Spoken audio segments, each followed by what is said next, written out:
हाँ। नमस्कार, लोकहित इंडिया में आप सभी का स्वागत है। और अभी हम मौजूद हैं राम राज्य की राजधानी लखनऊ में। और लखनऊ में हमारे साथ पूर्व जज साहब हैं। आज ये ज़मीन पर बैठे हैं। अब न्यायपालिका का हिस्सा रहे अगर लोग ज़मीन पर बैठे तो आप सोचिए कि लोकतंत्र में स्थिति क्या है। हम आज बात करेंगे आपकी राजनीतिक पार्टी को लेकर, इनकी पार्टी को मांग को लेकर कि क्या मांग है इनकी, और अभी देश की जो स्थितियां हैं, जो लोकतंत्र को लेकर चर्चा है, संवैधानिक संस्थाओं को लेकर बहुत सारे सवाल उठ रहे हैं, उन सारे मुद्दों पर चर्चा करेंगे।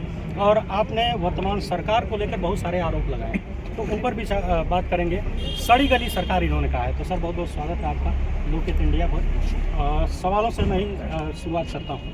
पहला सवाल ये है कि आपने आज के वक्त में जब अमृत काल चल रहा है और हम लोग विश्व गुरु के अवसर पर खड़े हैं, कभी भी टप्पा मार के जा सकते हैं, विश्व गुरु हो सकते हैं, ऐसे वक्त में जब देश के प्रधानमंत्री जब भी मुँह खोलते हैं तो झूठ बोलते हैं, राज्य के मुख्यमंत्री अपने ही लोगों की मौत पर झूठ बोलते हैं, संवैधानिक संस्थाओं खासकर सुप्रीम कोर्ट और अदालतों को लेकर बहुत सारे सवाल हैं, लोगों को लेकर सवाल है कि रिटायरमेंट के बाद तुरंत उनको कुर्सी मिलती है और जब कुर्सी पर रहते हैं तो सत्ता का साथ देते हैं। तो ऐसे वक्त में आपने अपनी पार्टी का नाम ही नैतिक रख दिया है। जब पूरा देश अनैतिकता से घिरा हुआ है, आपकी पार्टी का नाम नैतिक पार्टी है, तो ऐसा आपने क्यों किया? क्या आप कहाँ तक सर्वाइव कर पाएंगे? सही, हम बहुत दूर तक सर्वाइव करेंगे और अस्थायी रूप से सर्वाइव करेंगे। एक बार हम आ जाएंगे ना तो ये सारे दुकान बंद हो जाएंगे, चाहे भाजपा हो, कांग्रेस हो, सपा हो, बसपा हो, कोई इस पृथ्वी पर देश पर दिखाई नहीं देगा। कारण क्या है कि हमने अपने जो राम को आदर्श माना है और संवैधानिक नैतिकता के आधार पर चलना है। हमारी जो पार्टी की नीति है वो नैतिकता का मतलब ये है कि नीति के साथ राजनीति, और नीति का मतलब है संवैधानिक नैतिकता, क्योंकि ये देश तो संविधान से चलेगा और संविधान में हम सबसे बड़े हम लोग हैं। तो हम लोग जिसको जनता जिसको चाह लेगी वो तो सबको हवा दिखा देगी, क्योंकि जनता के बल पर तो बोलते हैं।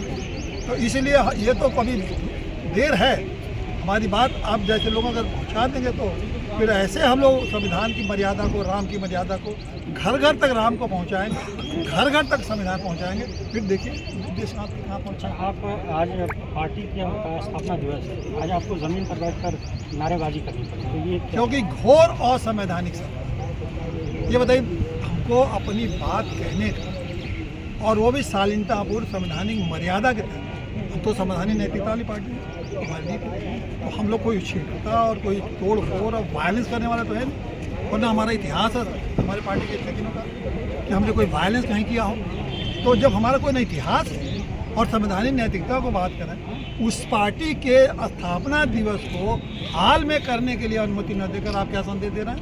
आप हिंट दे रहे हैं कि संविधान की ऐसी तैसी करना चाहते हैं। क्या ये वही हाल है जहाँ पर? यही हाल है जिसमें कि हम लोगों ने 23 जनवरी को आवेदन किया कि हमें अनुमति दीजिए, 47,200 रुपया दे के हाल को बुक कराया, और उसके बाद भी अभी तक कोई सूचना हम लोगों ने दी। सवेरे जब हाल में पहुंचे तो पता लगा कि अनुमति नहीं है, तो इसलिए हाल ही अब मेरा 47,000 भी गया।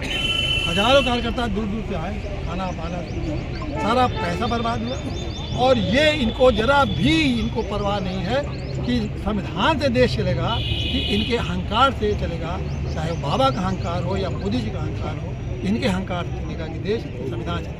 हम जज हैं, मैं तो जज रहा हूँ, वकील हूँ, हाईकोर्ट बहुत बड़े नेताओं के खिलाफ मैंने PIL करके उनके अहंकार को तोड़ा है, तो इनके भी दिल तो आ ही गए। तो मैं समझता हूँ इस कृत्य से 17 साल तक आज तक हमें अनुमति किसी ने नहीं की। इस कृत्य से मैं समझता हूँ कि योगी सरकार के अंत की शुरुआत हो चुकी है। आपको क्या लगता है, ये आपको डरा रहे हैं या फिर खुद डरे हुए हैं आपके एक्शन से? हम तो नहीं डरे हुए, हम तो मैदान में आ गए, नहीं अनुमति दी तो सरकार में आ गए। सरकार डरी हुई है। और क्या, यही तो मतलब है, हम तो बिल्कुल नहीं डरे। आप उत्तर प्रदेश सरकार को कह रहे हैं कि सड़ी गली सरकार है, क्यों? अब मैंने 22 सवाल बनाए, अगर आप कोई भी यहाँ खड़ा हो कह दे कि ये गलत सरकार है, हम नहीं कर देंगे, तो वो 22 सवाल जानना बहुत जानना जरूरी राजनीति। पुलिस पर क्या भरोसा है? नहीं। न्यायालय में समय से न्याय मिलेगा, भरोसा है? नहीं। सरकारी स्कूल के पढ़ाई पर भरोसा है? नहीं। सरकारी अस्पतालों और इलाज और दवाई पर भरोसा? नहीं। सरकारी बिजली पानी आदि के बिल पर भरोसा है? नहीं। बिना घूस दिए हुए काम हो जाएगा, भरोसा है? नहीं। अफसर नेता गरीबों की मदद करेंगे, भरोसा है? नहीं। थाना कचहरी दफ्तर से इज्जत और मदद मिलेगी, भरोसा है? नहीं।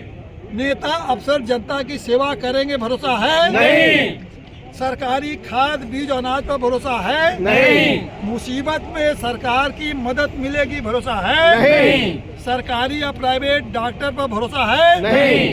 नेता ईमानदार और चरित्रवान है, भरोसा है? नहीं।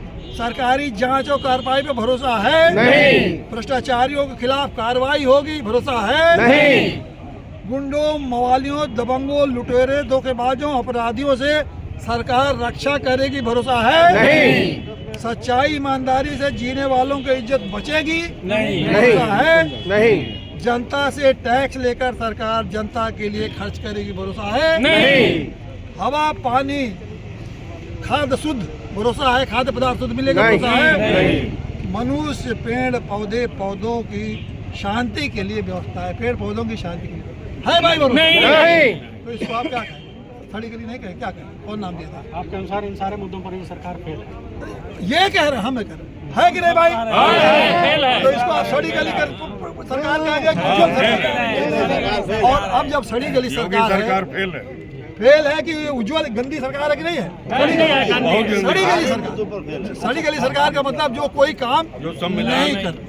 अब ये बताइए, आप सरकार पे जातिवाद का भी आरोप लगा रहे हैं कि सरकार जो है ब्राह्मण विरोधी है। बिल्कुल है, इसलिए विरोधी है कि हम लोगों ने इसके अलावा एक ब्राह्मणों के लिए भी एक बताया, इस सम्मेलन में हम योजना घोषित करने वाले हैं कि ब्राह्मण हित निदेशक सभा का गठन करके हम ब्राह्मणों के हित के लिए काम कर रहे हैं। इसका कारण क्या है? क्यों?